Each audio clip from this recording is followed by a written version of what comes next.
Hi there, welcome back. We're going to be continuing on with the All Island Strategic Rail Review. I think this is part 3 of the recommendations. So this is the regional and rural recommendations. So Ireland's railway network today is approximately half of its size at its peak. I'll throw up that uh, picture from before. Throw it up now. The decommissioning of railways around the mid part of the 20th century cut some rural communities off in the rail network. Oh, more than some. Additionally, inter-regional connectivity is poor. Yeah, in many places, especially in border areas. Yeah, I mean, there's only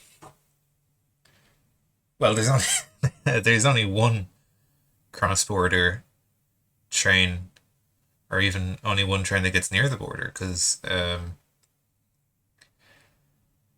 which is the same one, because it goes up as far as Dundalk, then up to Newry across the border.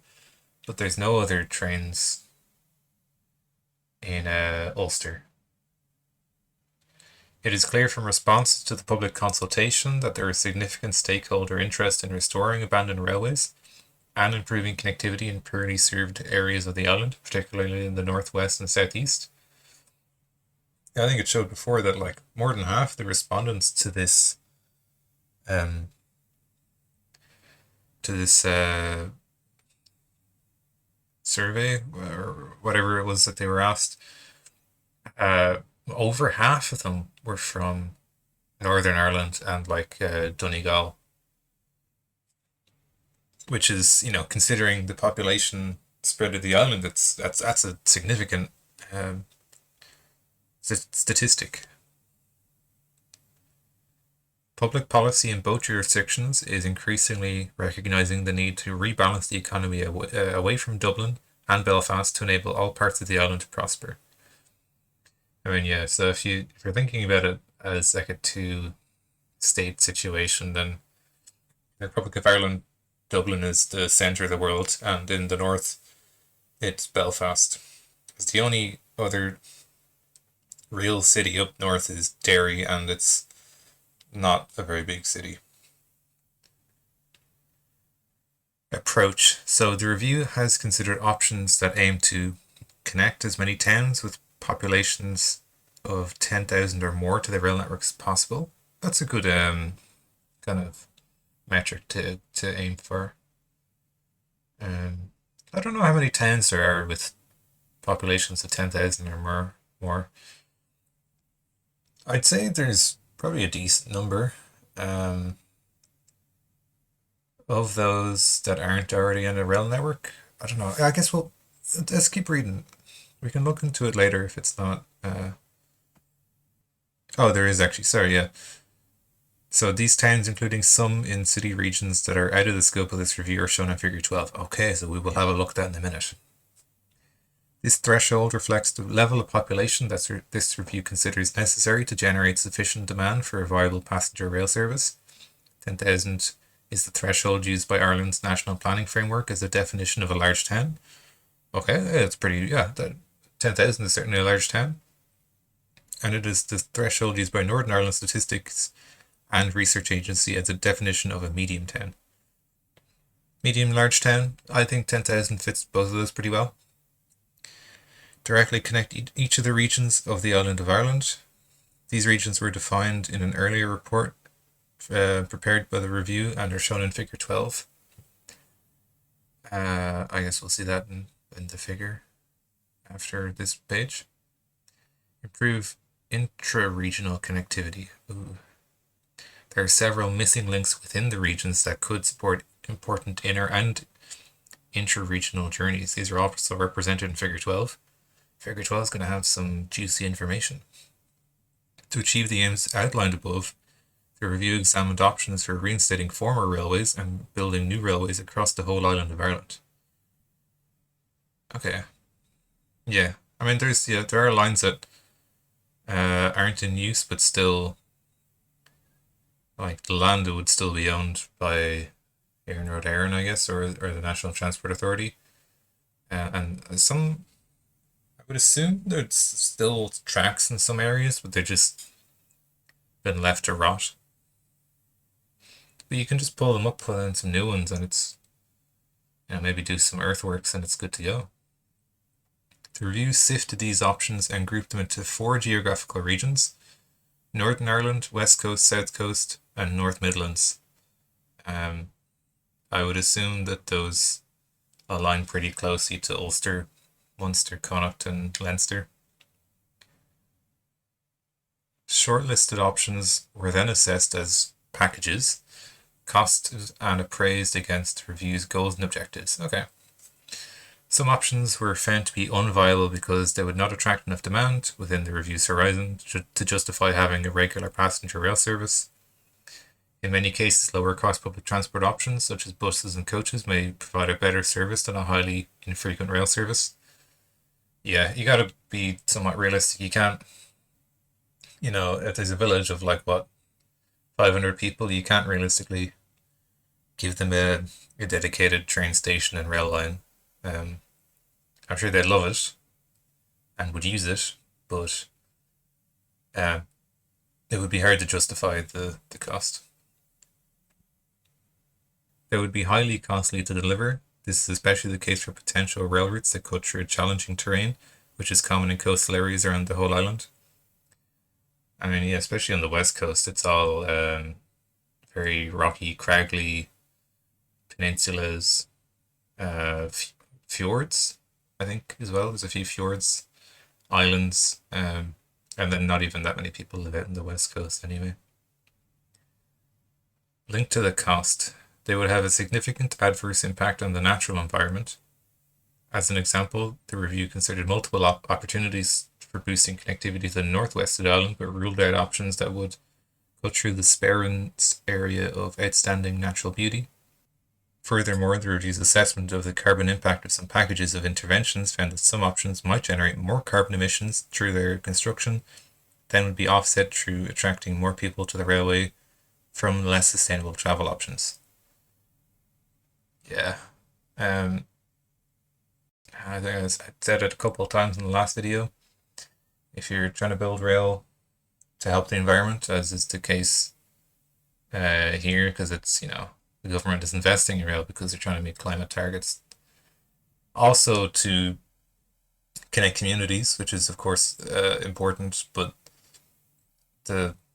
I personally feel like the main inspiration behind them finally putting more resources and funding into public transport is for meeting climate targets.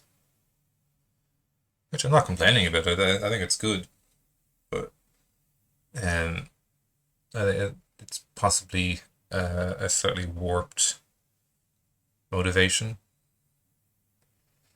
But if the end result is the same, does it matter? Maybe. Yeah. They did not align with local planning policy.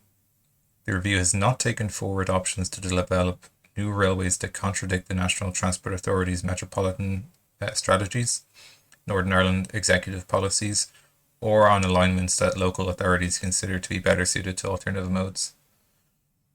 I guess that would, at least within Dublin, that would, I guess, refer to not taking on plans that contradict the DART Plus plans that are already in place, or already in motion, I should say. Northern Ireland Executive, I know they have some plans to reinstate railways, but I don't know the names of them off the top of my head.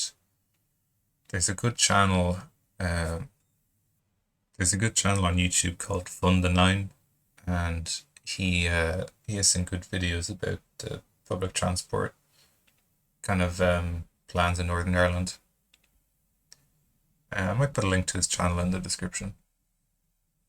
A full list of the options that were considered, along with rationale for why some were taken forward and why others were not, is provided in the appendix. The options included as recommendations for further study are discussed in more detail below. Okay. Oh, okay. And this is a bit of a complicated map, but let's break it down.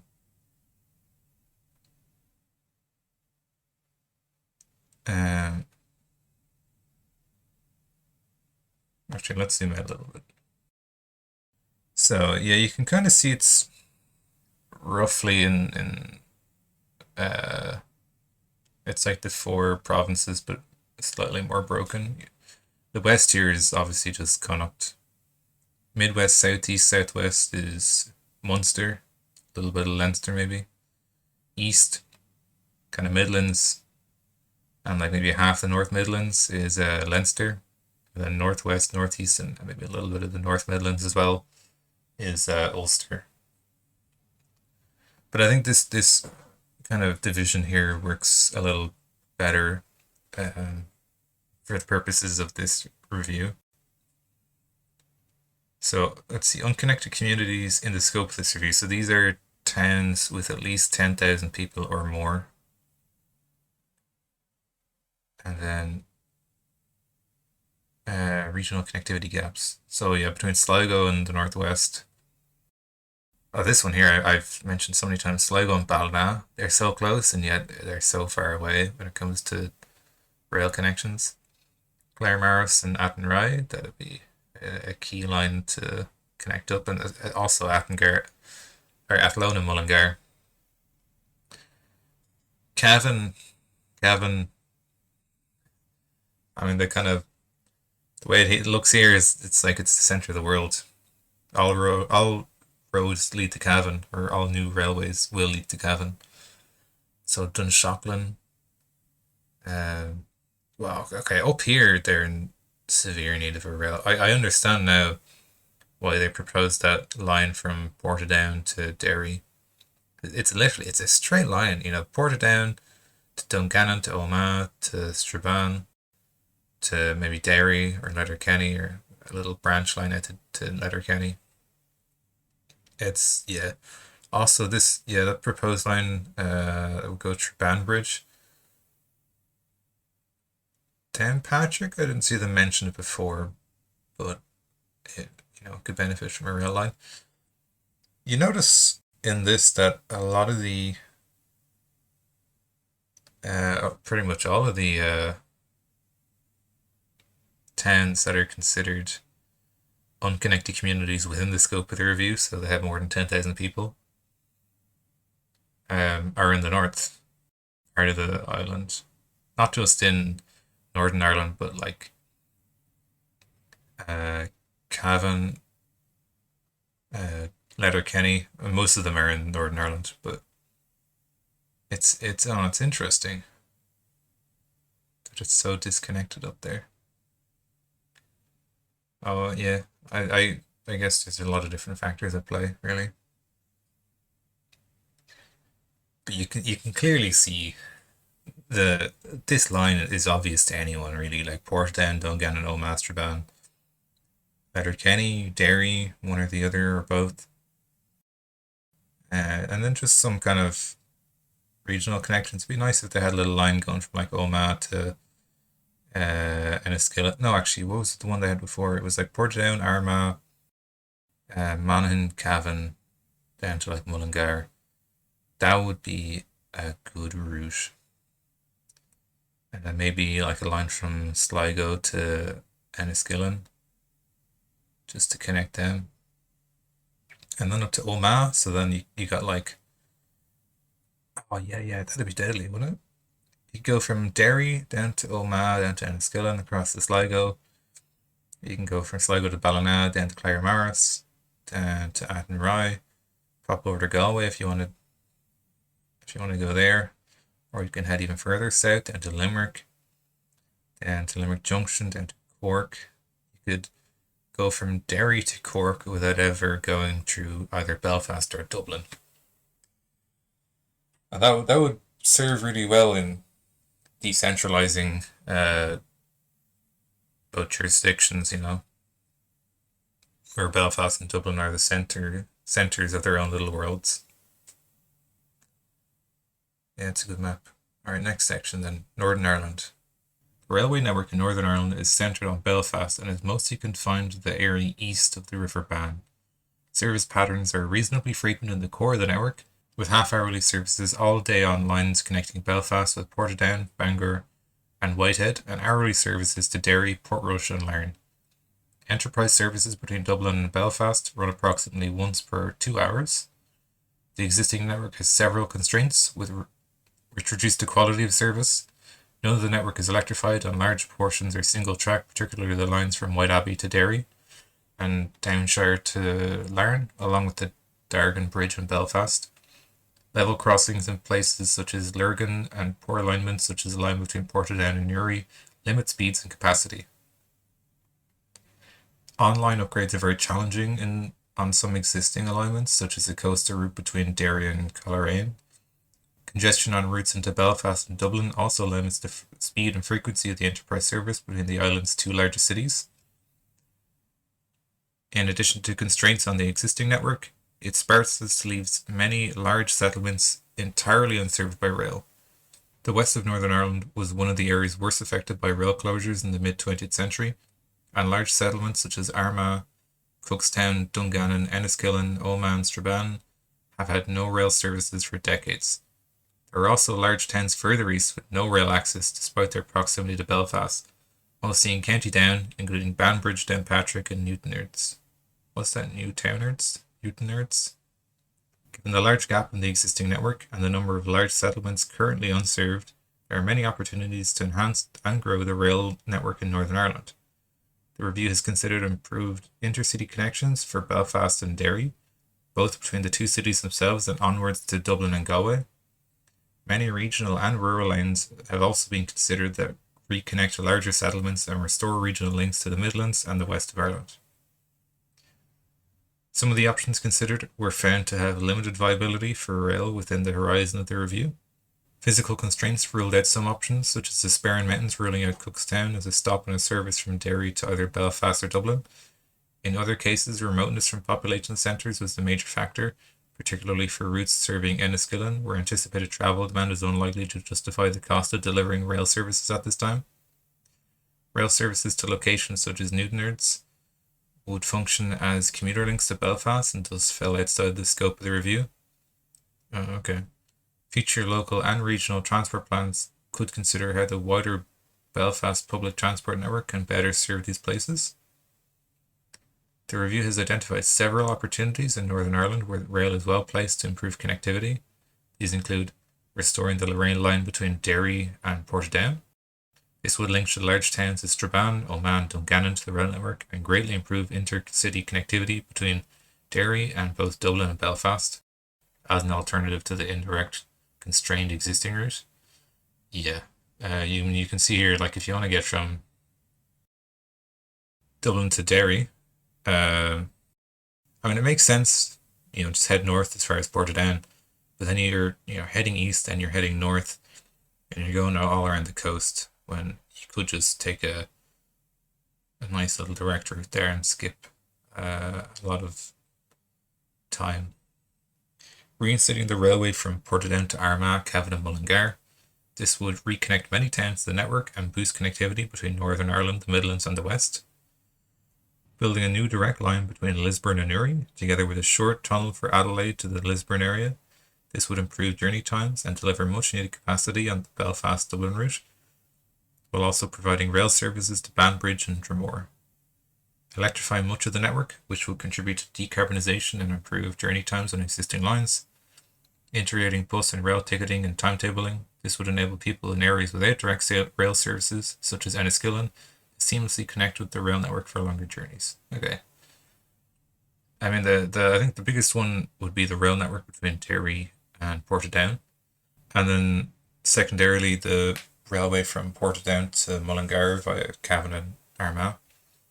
Those would be really important connections to make, and you can just see, like on the line here, that it would serve so many towns. Electrifying the network, I mean, I keep saying it over and over again. you gotta just electrify everything. You're I mean, it's a greater cost in the short term, but in the long term, you're gonna save so much money. Because like, I mean, obviously depends on where the electricity is being sourced from, but if you're using renewable energy as the source of electricity for these railways, which you should be doing because we're supposed to be moving away from fossil fuels, um, it means that you don't have to, you don't have those extra costs in the future that come with having anything other than electric overhead line for railways. If you're using hybrid, then there's still some kind of fuel that you'll need to be buying, whether it's hydrogen, diesel, or something else. If it's battery, then you're going to have to replace that battery on an ongoing basis, and then also it needs to be charged, and charging takes time. It just makes more sense to electrify everything. Yeah, and it will cost more in the short term, and there will be extra costs involved with maintaining the overhead lines, but I think it's worth it.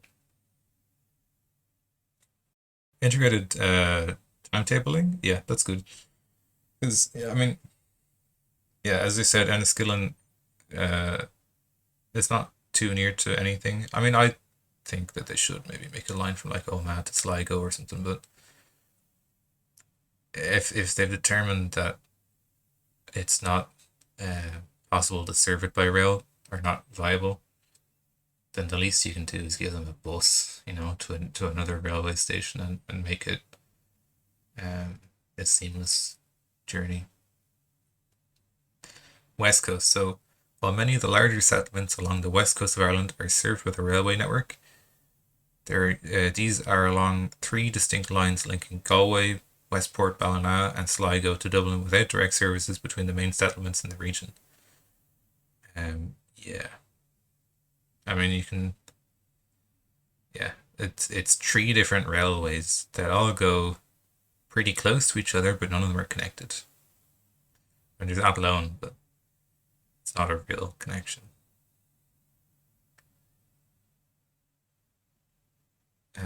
Links to other regions are also limited, with the line linking Athenry to Limerick the only one that does not run to Dublin. Service frequencies are low, with only between 5 and 9 services per weekday in each direction. The region is the source of much of the island's existing freight on the routes from Ballina and Westport to Waterford and Dublin. Further to the north, there have been no rail services in County Donegal since the mid-20th century, although the county once had an extensive network, albeit narrow gauge rather than the Irish gauge. Yeah, I mean, it's best to keep it all the same gauge, really, just for the sake of standardization and making transition smoother. If you have a train on one network and you need to move it to another, or doing a longer service,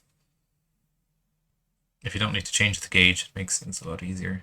Like there's that train that goes. It's a night train that goes from Chisinau to Bucharest, Moldova to Romania, and vice versa. But they use two different rail gauges, so in the middle of the journey during the night, it has to stop for like 3 or 4 hours in a train depot and change the wheels out so that it can continue the journey. I want to try that just because I think it'd be interesting, but it's really not the best way to do it. The Western Rail Corridor connecting Limerick to Sligo, which was closed to scheduled passenger service in the 1960s and 70s, had been expected to reopen as far north as Claremorris in 2007 to 2013 National Development Plan. However, only the section between Ennis and Athenry was completed with the onset of the 2008 financial crisis. Yeah, no comment. The review has considered several options to improve connectivity both within the region and to and from adjacent regions. These have included increasing frequencies to a minimum of once per hour, 2 hours on all routes, and hourly or better on many lines. Targeted speed improvements and double tracking between Attenborough and Galway have also been evaluated. I mean, really, they should be doing double tracking everywhere, but I digress. Many new lines have been assessed, including routes linking Derry to Sligo via Letterkenny. Oh yeah, I would like to see that. Go like Derry, Letterkenny, Donegal Town, down to Sligo. Yeah, I think I said that before as well. And then Sligo to Galway via Claremorris and Sligo to Enniskillen and onwards to Portadown and Belfast via either Clones or Omagh. Given the relatively low population density and lack of larger towns across the region, the review has found that expansion of rail is difficult to justify in much of the region within the horizon of the review. Furthermore, there is challenging terrain in many parts of the region. For instance, the line between Sligo and Derry would require complex crossings of the river Garavogue and River Erne, and then a route to the Barnesmore Cap. The relatively low level of anticipated demand suggests that rail is not the appropriate solution to improve connectivity along many of the routes assessed. Yeah, I don't know. I don't know how I feel about that. I'll come back to it. While many options for developing new railways in the region are unlikely to be viable within the horizon of this review, the review has identified several interventions in that appear to have potential. These interventions include improving services between Galway and Dublin, Limerick, Cork, and Waterford, together with double tracking between Attenborough and Galway. Yeah, come on. Double tracking everywhere, don't just limit it to certain parts. Improving service frequencies between key Mayo towns and Athlone by building more passing loops in this corridor. But if you're gonna build a load of passing loops, you may as well just fucking double track it. Come on. Restoring the rail line between Attenborough and Claremorris. This would be particularly beneficial for freight, allowing a direct route for freight from Ballina and Westport to ports on the south coast that avoid the most congested part of the rail network around Dublin. This would also reconnect Tuam to the railway and enable direct services between Galway and Mayo. Oh, yeah. I'd like to see that. Developing a new rail link from Letterkenny to Derry. This would connect the major urban centres of the northwest to each other and greatly improve access to Belfast and Dublin. Yeah, okay. So these are the key things they're suggesting is improved services between Galway, Dublin, Limerick, Cork, Waterford. Improve service frequencies between Mayo and Athlone. Restore the rail line and develop a new link from Letterkenny to Derry. So basically, this little line here, a little spur line to Letterkenny, and then just improve frequencies.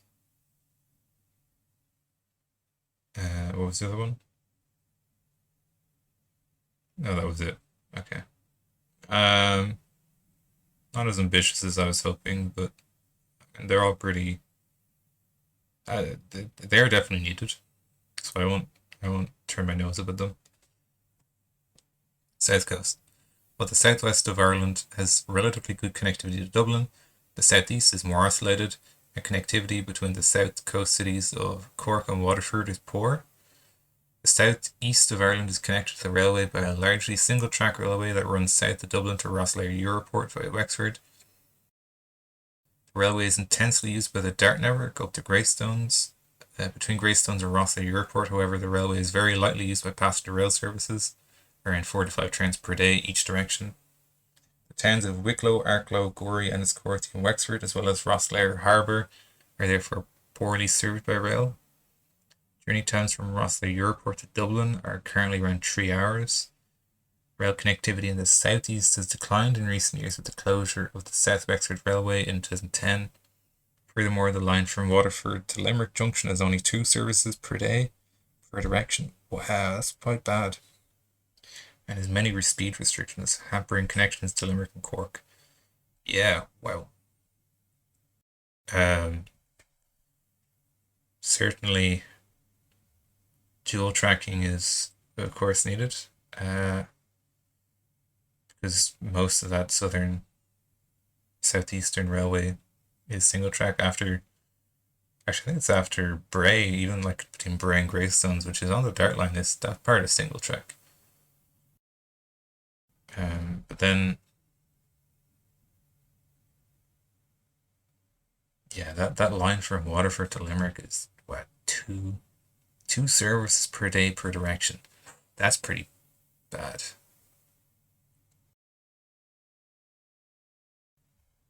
Yeah, well, I mean, yeah, it's hard to if it's competing with the Dart line between like Greystones and Dublin, it's kind of yeah, it would be hard to increase service frequencies between like Dublin and Wexford or Waterford or Rosslare. So I'm not quite sure what would be a good solution there, but at least up until Greystones. I mean, you could even just run services from Greystones. You could make Greystones like, um, well, no, would you even need to do that? Because what springs to mind is like, um, say you're on the north side of the city and you want to go up to like Balbriggan or Drogheda. Uh, if you're like living in Donamead, fastest way to do that would be to hop on. Maybe Donamead's a bad example. If you're living in like Leicester, fastest way would be to hop on a dart up to either Donamead, which is Host Junction as well, or up to Malahide, and then hop on a commuter service up to Drogheda. Um, and they do compete for the track, but they don't. Maybe because it's just a shorter distance, it's not as obvious. Then perhaps increasing the speeds after Greystones would be a good way to speed up that service. Like fix up the track alignment, get faster trains that are able to run at like 200 kilometers an hour. Yeah, I wonder actually.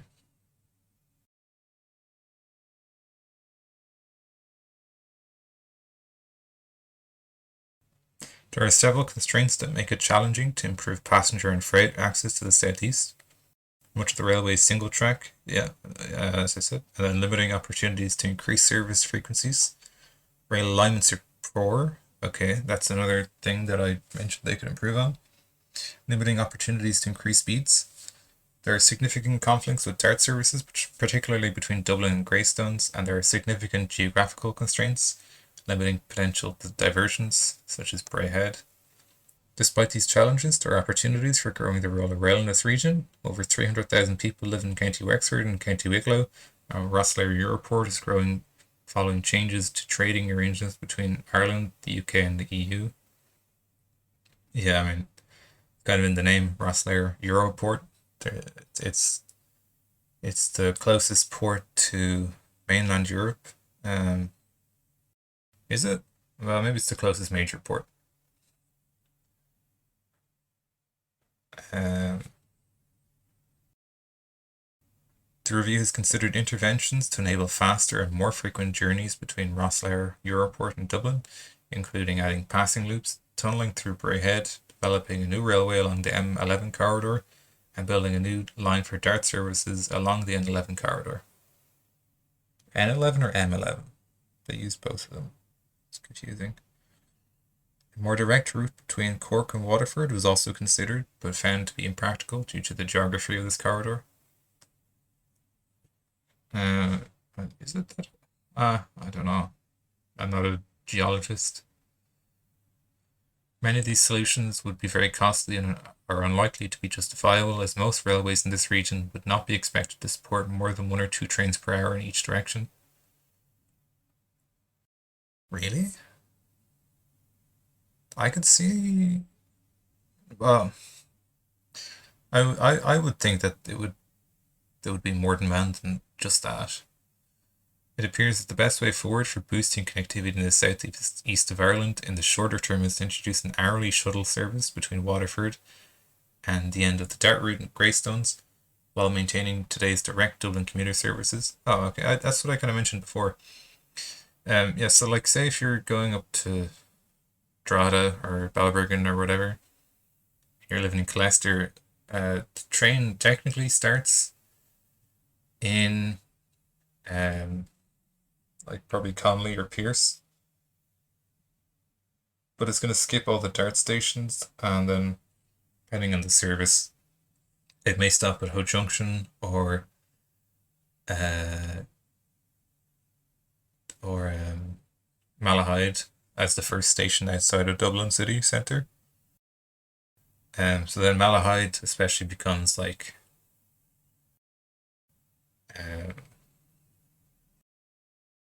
what's the word, like a popular interchange station between the Dart network and the commuter service network. Anyone that's going north of Malahide, the best station to go to change onto a commuter service, unless you're living like really close to the city centre and it's just faster to go in and back out. Most people living on the Dart network, their best bet will be to head up to Malahide because all of the commuter services stop there. Some of them stop in Howes Junction, some of them don't. But then doing something similar between Wexford and Greystones, not quite sending the trains all the way into Dublin because I don't know why they wouldn't do that. But for whatever reason, they've deemed the Dart network on the south side to be more congested than the north side.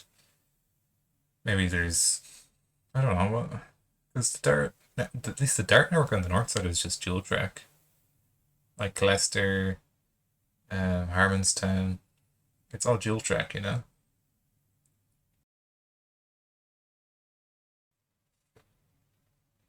But yeah, having a shuttle service between Greystones and Wexford would be, I think, interesting. I think there were definitely people that would use it, but it would be somewhat annoying for people from Wexford that are going into Dublin.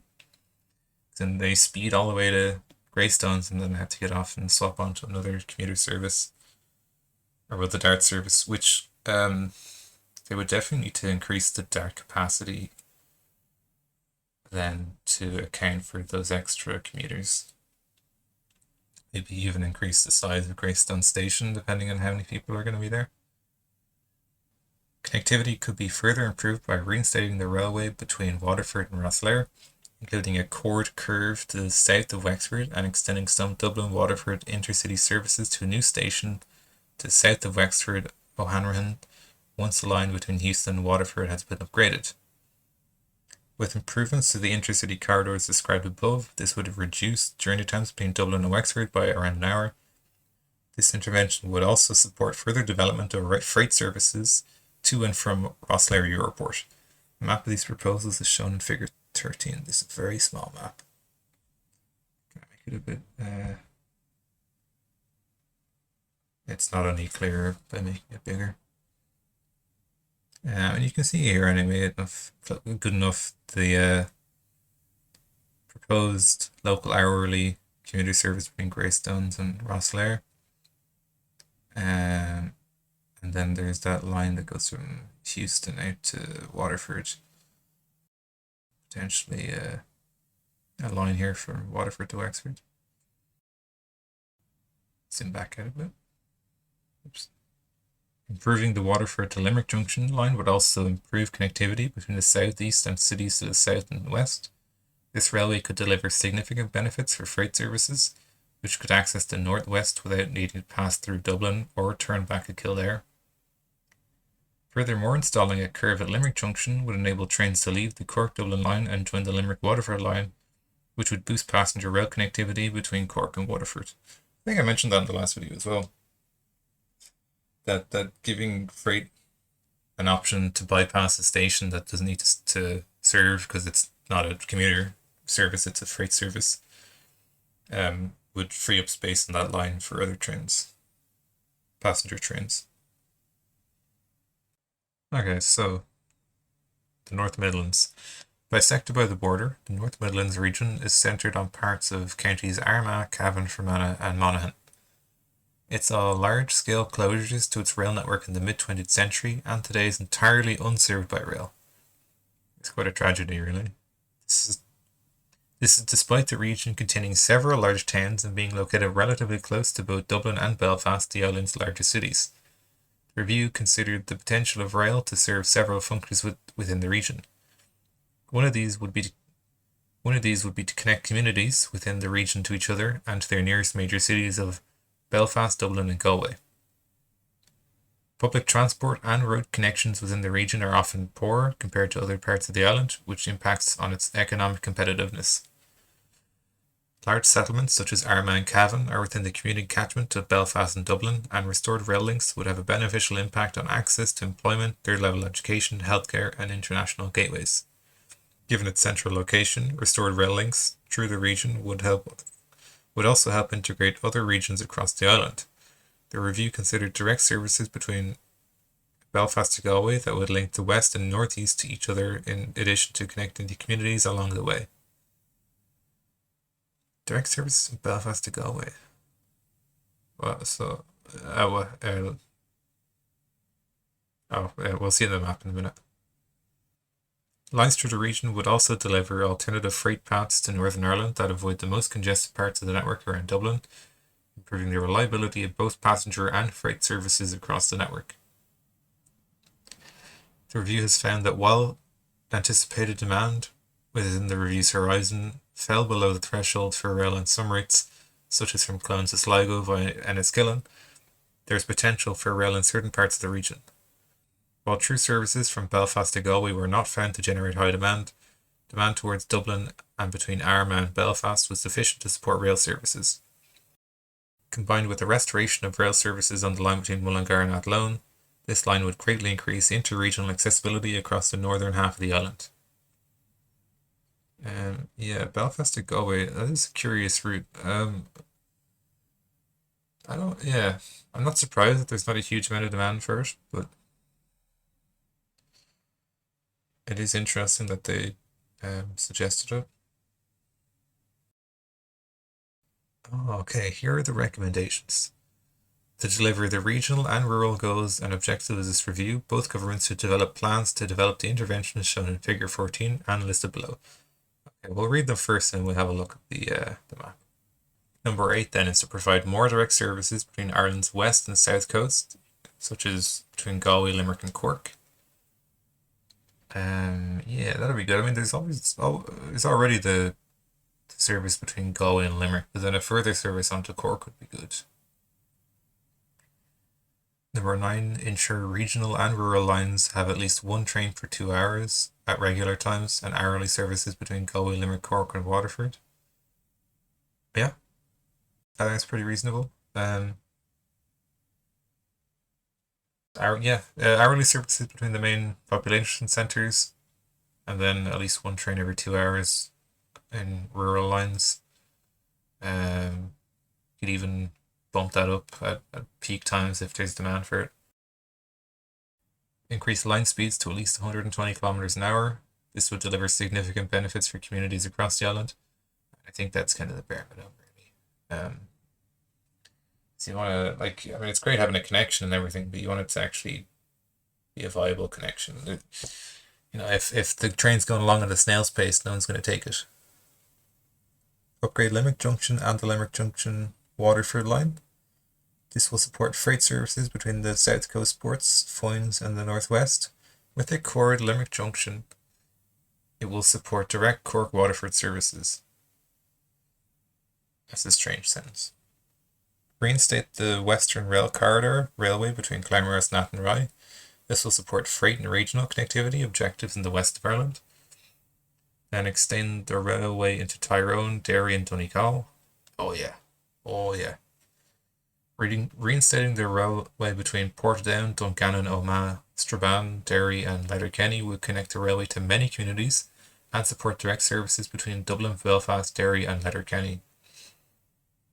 Yeah, I've been to Letterkenny, 2-3 times before. I know you can take a bus there, but the bus takes a couple hours. I ended when I went, we ended up just driving, um, and it's a long drive, and it would have been a lot more comfortable if it was on a train.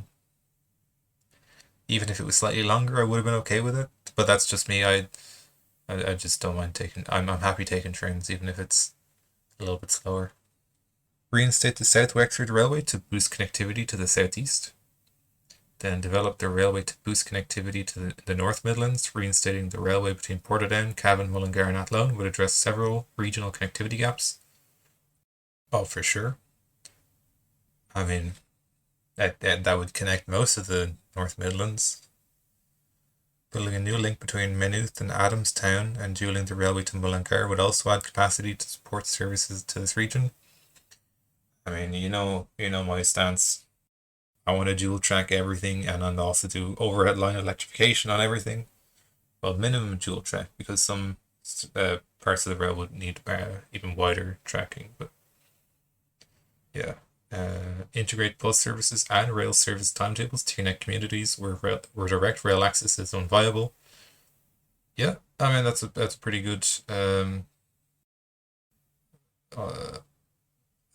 I don't want to say alternative, but um, it's a good compromise, I think, to make sure that the communities are served by rail, even if it is indirectly. Bus services can help new railways boost public transport connectivity to places like Donegal, Enniskillen, Cookstown, and Downpatrick. And then now we've got that map. Okay, so this. Alright, so let's start from the top then, and we'll work our way down like usual. So they want to do a single track from Letterkenny to Derry with passing loop upgrades. So I mean, it's such a short line that I don't know why you wouldn't just dual track it all, but yeah, whatever. Then dual track from Derry down to Portadown, that line we've seen before. That'd be a really good line to put in. Then speed and frequency improvements from Derry to Belfast. Or Antrim. It's weird, yeah. So, like, obviously that would be good, just frequency and speed improvements, but then they're gonna put in passing loops instead of making a dual track, which is, I don't know. It's such like an intercity. It's an intercity route. Why would you not dual track it?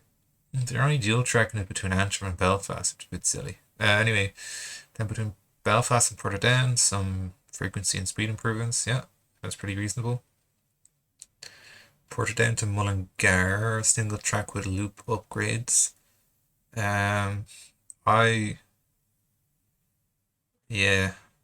I mean, I think the Letterkenny one is more feasible to have a single track because it's short, but such a long line there, and I don't know. Yeah, dual track. Just, I mean, I can forgive it somewhat because it's the North Midlands and there's not a huge amount of people there, so and they got a couple stations that they'll be serving. So along with the loop upgrades, there'll be a bit of wiggle room for services going in either direction to pass by each other. Then what's this? A new line going from what's that? Houston to Maynooth. Dual track, yeah, I mean that'll be good. Maynooth to Mullingar, dual track upgrade and frequency speed improvements. Yes, please. Mullingar to Sligo, frequency and speed improvements, but still single track. And pretty much single track everywhere else except for Admira to Galway, Limerick to Limerick Junction, and the bypass for Limerick Junction. But everything else is either just frequency or speed improvements or adding loop upgrades. Which I don't know if you're gonna like adding loop upgrades is admitting that it needs to be dual track, but just not committing to doing full dual track, and just it's a half measure really. I keep saying this, I'm gonna continue saying it. Just dual track it, just because you're gonna have to do it eventually. The population is set to continue growing. Why do this like half measure now and then have to rip it out later and dual track it anyway? Just dual track it now, and then you can maintain it and forget about it. Um, anyway, I think for the regional recommendations are most reasonable. I think they could be a bit more ambitious with the dual tracking, but otherwise the speed and frequency improvements I think are pretty good, and then connecting these stations that are, well, like say this from Claremorris to Athenry is needed, and then Mullingar to Athlone. Those are two connections that are sorely needed, and a little bypass around Limerick Junction. This one would be probably the most difficult to put into place, the line from Portadown to Mullingar, but it could potentially be one of the more valuable ones. They actually bring service to the North Midlands, where there's currently no service at all. But I can see, yeah. I mean, I've seen people, um, like my first video here was posted on Reddit, and the comments in there were quite negative, saying that the whole review is pretty Dublin centric. I don't think any of them actually watched my video, because the average view duration was like 1 minute 30 seconds on a 1 hour long video. But like, you can see here that there is considerations for the regional and rural areas. That the largest section in the recommendations is for regional and rural improvements. And whether or not the government in either jurisdictions will take these on board is a different matter. But the fact that they are being recommended these, I think, it shouldn't be ignored. And there's another part here. Case study: Scottish Borders Railway. Okay, let's have a little look at this then. Alright, so case study: Scottish Borders Railway. Borders Railway serves. Actually, that's a nice train there. Borders Railway at Galashiels. Okay. The Borders Railway serves a north-south corridor in the east of Scotland, connecting the city centre of Edinburgh with settlements to the south-east of the city, Midlothian, and the Borders. The corridor runs 50 kilometres from Edinburgh city centre to the village of Tweedbank and the Borders. The railway was closed in 1969 and partially reopened in September 2015. The business case for reinstating this railway was borderline at best, and the final business case reported a benefit to cost ratio of 0.5 to 0.7 in 2012. The railway specification was limited to an unelectrified single-track railway, reflecting relatively cautious demand forecasts. Yeah, that is very cautious. In reality, however, demand for the Borders Railway far exceeded expectations. It became so popular that the annual return journey demand in the first year alone was 75% greater than estimated in the business case, which assumed that just under 650,000 passengers would use the railway in its first year of operation. This demand continued to grow to 1.7 million journeys in 2018-2019. Wow. This demand has exposed the basic infrastructure and caused overcrowding, which would not have been an issue had actual demand mirrored the forecasted demand. While high demand should be seen as a success, the failure to anticipate this demand has meant the Borders Railway has effectively capped its capacity. Some of the constraints built into the infrastructure also present long-term challenges in decarbonising the railway. The good news is that despite some of the challenges presented by infrastructure capacity constraints, it has been possible to increase service frequencies to 2 trains per hour during peak hours. There are also long-standing plans to extend the railway across the border to Carlisle, which would enable the railway to take on a greater role as an inter-regional railway. It is a difficult balance to strike between future-proofing infrastructure and minimising exposure to perceived gold plating. In this sense, the Borders Railway offers a cautionary tale for pessimists. Yes, this is an excellent example, and even an example of why they shouldn't be so cautious with the plans in these, at least in the rural regional recommendations. They keep they're very what's the word? They're scared of upgrading to dual track in rural and regional areas, and instead are opting to either keep it the same as it is now or put in those loop upgrades. But this is a great example of um, you know a service, a passenger service that they expected a lot lower demand on, and so that they only built a single track line, and then it ended up being immediately constrained because the demand was far higher. And even if you build dual track and the demand isn't as high as you might expect, it might it if it's lower, then you can still use the dual track without any issues, and if it's higher, then you have the capacity there ready to go. And if it's as expected or lower now, but then higher in the future, you've already planned for the future and you don't need to worry about building those upgrades in the future. Um, yeah, I would like to read more into this case study. I wonder if there's more in the appendix later. That's it for that section on regional and rural recommendations. Next time we'll be looking at sustainable cities. Thanks for watching.